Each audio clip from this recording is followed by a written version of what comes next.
नमस्कार साथियों, स्वागत है टारगेट विद सुमित चैनल पर।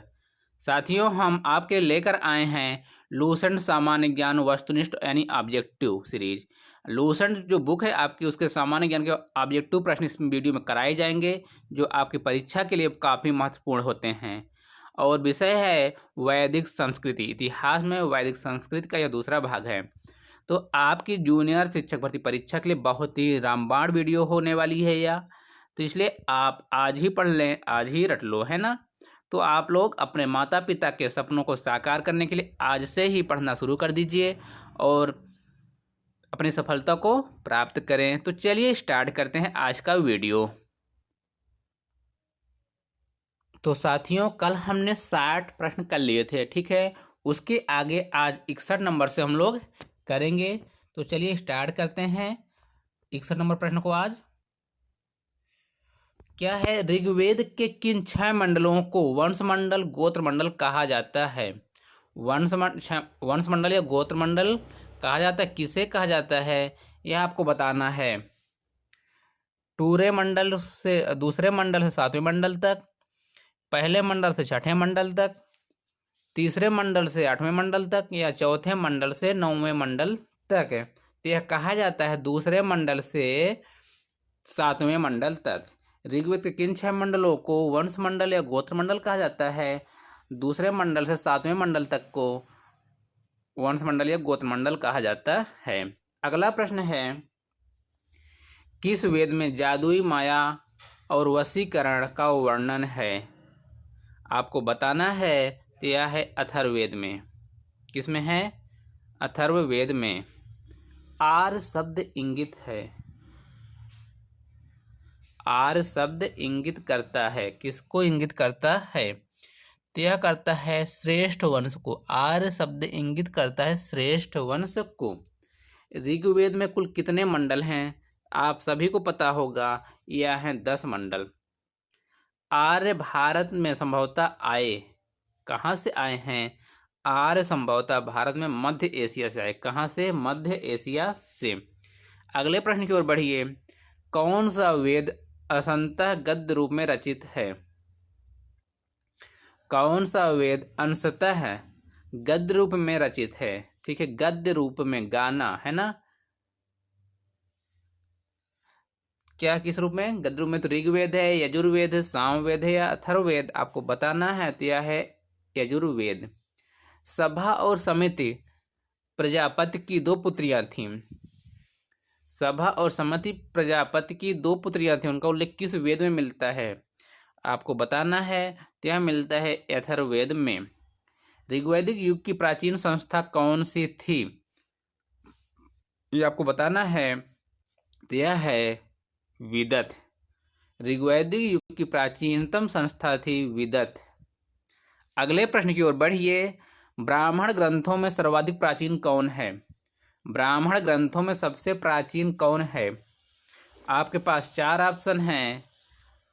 ऐतरेय ब्राह्मण, शतपथ ब्राह्मण, गोपथ ब्राह्मण या पंचविश ब्राह्मण। तो यह है शतपथ ब्राह्मण सर्वाधिक प्राचीन ब्राह्मण ग्रंथों में है। गोत्र व्यवस्था प्रचलन में कब आई? जो गोत्र व्यवस्था प्रचलन में कब आई है आपको बताना है। तो यह आई है उत्तर वैदिक काल में। कब? उत्तर वैदिक काल में। 71 पर चलिए।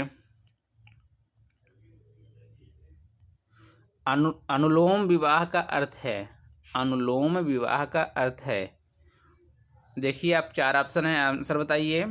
यह है उच्च वर्ण पुरुष का निम्न वर्ण नारी के साथ विवाह।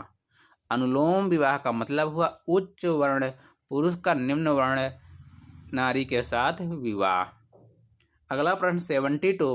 प्रतिलोम विवाह तब माना जाता था। प्रतिलोम विवाह तब माना जाता था। आपके पास 4 ऑप्शन है, आपको बताना है। इसमें प्रतिलोम विवाह भी हमने पढ़ा, अनुलोम विवाह अब देख रहे हैं।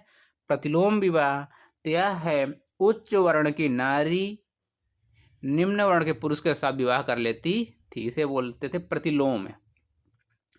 वैदिक युग में यव कहा जाता था।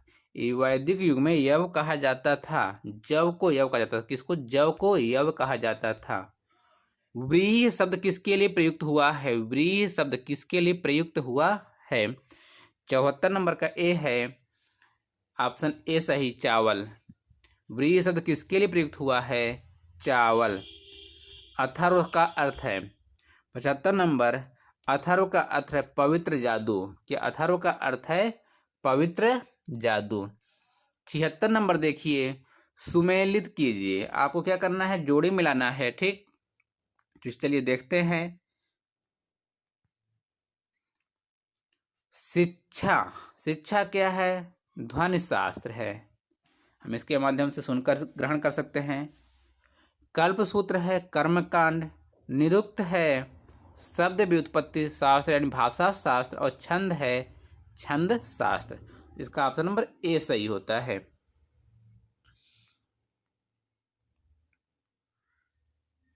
सेवन नंबर देखिए, प्राचीनतम व्याकरण अष्टाध्यायी के रचनाकार कौन है? सभी को पता होगा, अष्टाध्यायी के रचनाकार कौन है? पाणिनि है। निम्न में से कौन सी स्मृति प्राचीनतम है? बताइए, कौन सी स्मृति प्राचीनतम है? सबको पता है, मनुस्मृति। आदि काव्य की संज्ञा किसे दी जाती है? आदि काव्य की संज्ञा किसे दी जाती है? यह दी जाती है रामायण को। किसको? रामायण को। प्रश्न संख्या 80, प्राचीनतम पुराण कौन सा है? आपको बताना है। तो यह है मत्स्य पुराण। ऋग्वेद में सबसे पवित्र नदी किसे माना गया है? ऋग्वेद में सर्वाधिक पवित्र नदी किसे माना गया है? ऋग्वेद में, तो ऋग्वेद में माना गया है सरस्वती को। वैदिक समाज की आधारभूत इकाई थी। आधारभूत इकाई क्या थी वैदिक समाज की? आपको बताना है। यह थी कुल या कुटुंब।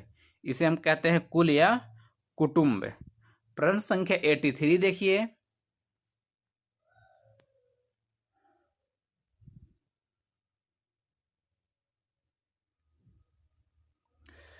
ऋग्वैदिक काल में उस सबसे प्रधान देवता की पहचान करें जिसकी स्तुति में 250 सूक्तों की रचना की गई।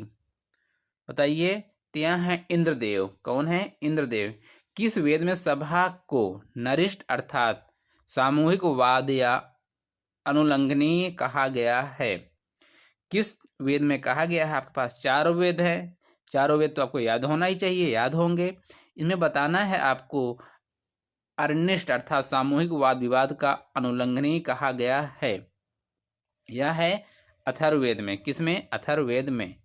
किस रचना में नारी को सुरा और पासा के साथ 3 प्रमुख बुराइयों में शामिल किया गया है? तो यह है मैत्रायणी संहिता में। किसमें? मैत्रायणी संहिता में। Option number A. उत्तर वैदिक काल में किस देवता को सर्वोच्च स्थान प्राप्त था? उत्तर वैदिक काल में किस देवता को सर्वोच्च स्थान प्राप्त था? यह आपको बताना है। प्रजापति, इंद्र, विष्णु, रुद्र है। तो इसमें क्या होगा? तो इसमें होगा प्रजापति। प्रश्न संख्या 87, फिर से आपको देखना है, सुमेलित करना है, ठीक। 4 ऑप्शन दिए हैं और आपको सुमेलित करना है। तो चलिए देखते हैं कहाँ क्या है। राजसूय यज्ञ, राजा के सिंहावरोहण से संबंधित यज्ञ। बिल्कुल है, जब राजा का राजसूय यज्ञ कराया जाता है, जब उसका सिंहासन लेता है। अश्वमेध यज्ञ, राजनीतिक शक्ति बढ़ाने हेतु किया जाने वाला यज्ञ। अश्वमेध यज्ञ आप लोग जानते हैं, घोड़ा छोड़ा जाता है। वाजपेयी यज्ञ, सौर प्रदर्शन व प्रजा के मनोरंजनार्थ किया जाने वाला यज्ञ। और अग्निष्टम यज्ञ, देवताओं को, अग्निष्टम यज्ञ देवताओं को प्रसन्न करने हेतु अग्नि को पशु बलि दिया जाने वाला एवं सोम रस का पान किया जाने वाला यज्ञ। मतलब इसका हुआ ऑप्शन नंबर ए सही हुआ। अगले प्रश्न में पढ़िए 88, इसको भी सुमेलित ही करना है, ठीक है। तो देखिए इसका क्या है। परुष्णी रावी नदी का नाम था, जो आधुनिक नाम है। रावी नदी को पहले क्या बोलते? परुष्णी। सतलज को सतुद्री और आस्किनी चिनाब को अभ्यास को विपाशा, ध्यान दीजिएगा। परुष्णी रा रावी, शतुद्री सतलज, विपाशा व्यास, ध्यान दीजिएगा इससे, और आस्किनी चिनाब। क्लियर? तो इसका ऑप्शन नंबर ए सही हो रहा है। प्रश्न संख्या 89 देखिए, संस्कारों की कुल कितनी संख्या है? हमारे समाज में कुल कितने संस्कार होते हैं? तो कुल 16 संस्कार होते हैं, सबको पता होगा। 90 नंबर प्रश्न पर चलिए, सुमेलित कीजिए। यहाँ भी आपको सुमेलित करना है, 90 नंबर को भी। ठीक है। ब्रह्म विवाह समान वर्ण या जाति का विवाह, उसे बोलते हैं ब्रह्म विवाह। दैव विवाह पुरोहित का पारिश्रमिक में मिले कन्या के साथ विवाह, जो पुरोहित होते हैं जब वो करवाते हैं उसे बोलते हैं दैव विवाह। अर्श विवाह कन्या मूल के रूप में एक जोड़ी गाय व बैल चुका कर किया गया विवाह, उसे बोलते हैं अर्श विवाह। प्रजापत्य विवाह बिना दहेज का विवाह कहलाता है प्रजापत्य विवाह। तो यह है ऑप्शन नंबर ए। तो आप लोग क्या करेंगे? प्रजापत्य विवाह करेंगे, बिना दहेज का विवाह। अगले प्रश्न पर बढ़े, फिर से सुमेलित करना है। ठीक है। 81 नंबर प्रश्न है, गंधर्व विवाह क्या था? यह है प्रेम विवाह। गंधर्व विवाह क्या बोलते हैं? प्रेम विवाह। आसुर विवाह कन्या को खरीद कर किया गया विवाह क्या कहलाता है? आसुर विवाह। राक्षस विवाह पराजित राजा की कन्या अपहरण की गई कन्या के साथ विवाह, उसे कहते हैं राक्षस विवाह। और पैशाच विवाह सोई हुई अवस्था में कन्या को गुमराह कर या मानसिक रूप से अस्वस्थ कन्या को गुमराह करके उसके साथ किया गया विवाह क्या कहता है? पैशाच विवाह, इसे पिशाच विवाह कहते हैं, ये राक्षसों का विवाह। तो ये हुआ ऑप्शन नंबर ए सही, गंधर्व विवाह प्रेम विवाह, जो आप लोग करने की कोशिश कर रहे हैं। तो पढ़िए उसके लिए। ठीक है, आप लोग पढ़ेंगे, टीचर बनेंगे, तभी आपका प्रेम विवाह आपके सोना बाबू से होगा। क्लियर है? अगले प्रश्न की ओर बढ़िए।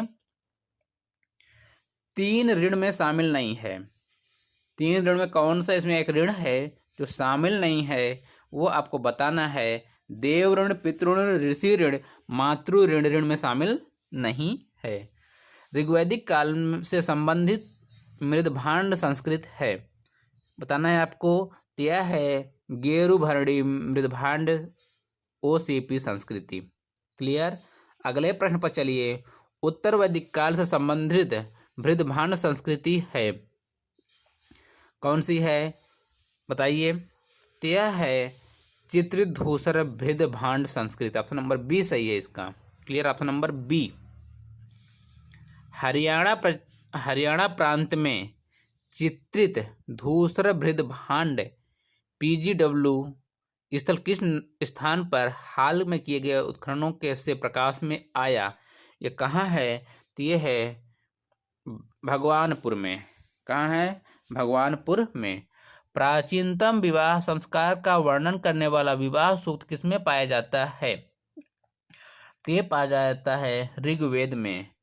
ऋग्वेद में अघन्य यानी वध योग्य नहीं शब्द का प्रयोग किसके लिए किया गया था? अघन्य ये किया गया था गाय के लिए, वध योग्य नहीं है, गाय को मारना नहीं है। आज हम लोग भी गाय की पूजा करते हैं, तो मारना नहीं है। फिर से सुमेलित करना है आपको 98 नंबर को। संग्रह ऋतु कोषाध्यक्ष कहलाता था।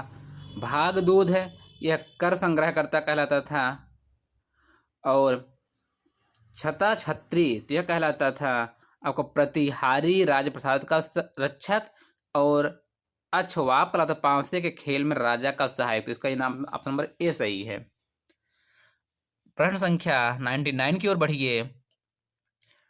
श्रुत यानी प्राकृतिक संतुलन स्थापित करने के कारण किस वैदिक देवता को ऋतस्य गोप कहा गया? ऋतस्य गोप कहा गया, किसे कहा गया है आपको बताना है। तो ये कहा गया था वरुण को। प्रश्न संख्या 100 देखिए। निम्नलिखित में से कौन सा मूलतः जल या समुद्र का देवता था? तो यह था वरुण। कौन था? वरुण। 101 नंबर देखिए। 3 क्रमों में 3 लोकों को माप लेने के कारण जिसे उपक्रम कहा गया वह कौन है? तो वह है सूर्य। अगले प्रश्न को फिर सुमेलित कीजिए। जितने भी आपके सुमेलित करने वाले प्रश्न हैं आपके एग्जाम में ऐसे ही प्रश्न आएंगे, क्योंकि लेवल आपका अच्छा होगा, क्योंकि जूनियर भर्ती परीक्षा है। ठीक है, 102 नंबर देखिए। पूषण विवाह का देवता, रुद्र पशुओं का देवता, घौ जगत के पिता, आदित्य देवों की महान माता। ऑप्शन नंबर ए सही है। मनुस्मृति मुख्यतः संबंधित है। मनुस्मृति मुख्यतः संबंधित है यह समाज व्यवस्था से। मनुस्मृति मुख्यतः संबंधित है समाज व्यवस्था से। गायत्री मंत्र की रचना किसने की थी? गायत्री मंत्र की रचना किसने की थी आपको बताना है। वशिष्ठ ने की, विश्वामित्र ने की, इंद्र ने की, परीक्षित ने की। यह की थी विश्वामित्र ने। अश्वेता और ऋग्वेद में समानता है। अश्वेता किस क्षेत्र से संबंधित है? अश्वेता नहीं, सॉरी, पढ़ने में गलत हो गया। अवेस्ता। अवेस्ता और ऋग्वेद में समानता है। अवेस्ता किस क्षेत्र से संबंधित है? ये है ईरान से। कहाँ से? ईरान से। सॉरी, आपको थोड़ी क्षमा कीजिएगा।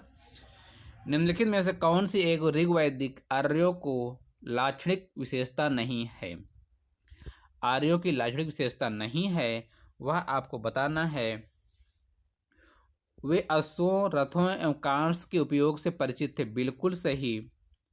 वे लोहे के उपयोग से परिचित थे। नहीं, ये गलत, यही गलत है आपका, मतलब यही ऑप्शन सही है। तो वे गौ से परिचित थे, जो संपत्ति का सर्वाधिक महत्वपूर्ण रूप थी। बिल्कुल सही है।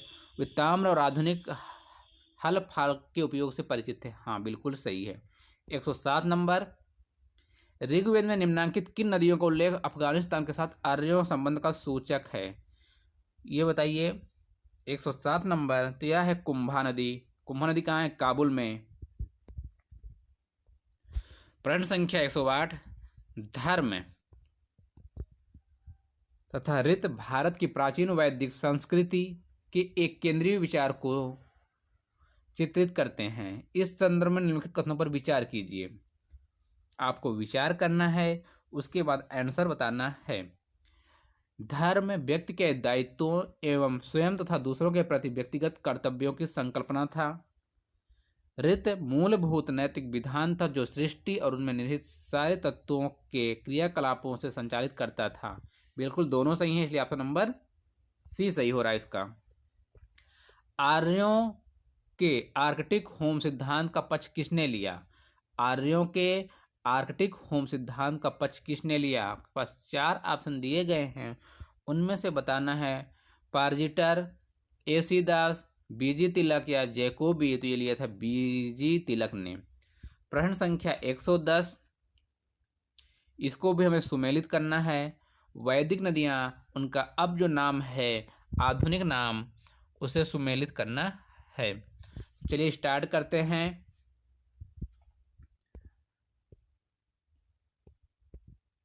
कुंभा से। कहाँ से? कुंभा से। कुंभा आपको पता है कहाँ है? काबुल में है। कहाँ है? काबुल में। कुंभा कहाँ है? काबुल में। और परुषणी रावी अभी हमने पढ़ाया। रू से रावी हो गया। सतुद्री से सतलज हो जाएगा। सदानीरा से गंडक हो जाएगा।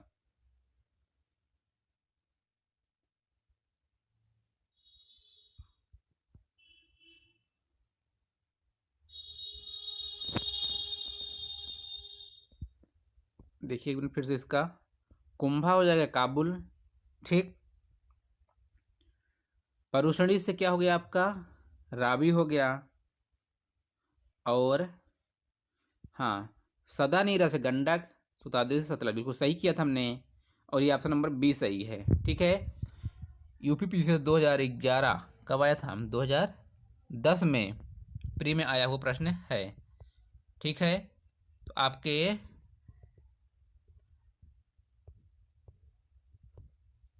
11 नंबर प्रश्न, 111 नंबर देख लीजिए। ऋग्वेद में सूक्त हैं कितने हैं? ऋग्वेद में कितने सूक्त हैं बताइए। ये हैं 1028। पूर्व वैदिक आर्यों का धर्म मुख्यतः था। प्रमुखता क्या था उनका धर्म? तो यह था प्राकृतिक पूजा और यज्ञ। पतंजलि कौन था? आपको बताना है। पतंजलि कौन था? आपके पास 4 ऑप्शन हैं। योगाचार संप्रदाय का एक दार्शनिक, आयुर्वेद पर एक पुस्तक का लेखक, मध्यिका संप्रदाय का एक दार्शनिक, ये थे पाणिनि के संस्कृत व्याकरण का एक टीकाकरणी अष्टाध्यायी, ये थे। शतपथ ब्राह्मण से संबंधित राजा विदेद्य माधव से संबंधित ऋषि थे। आपको लास्ट प्रश्न बताना है 114 नंबर का, यह थे ऋषि गौतम रहुगण। तो साथियों, ये रहे आपके लिए वैदिक संस्कृत से 114 प्रश्न।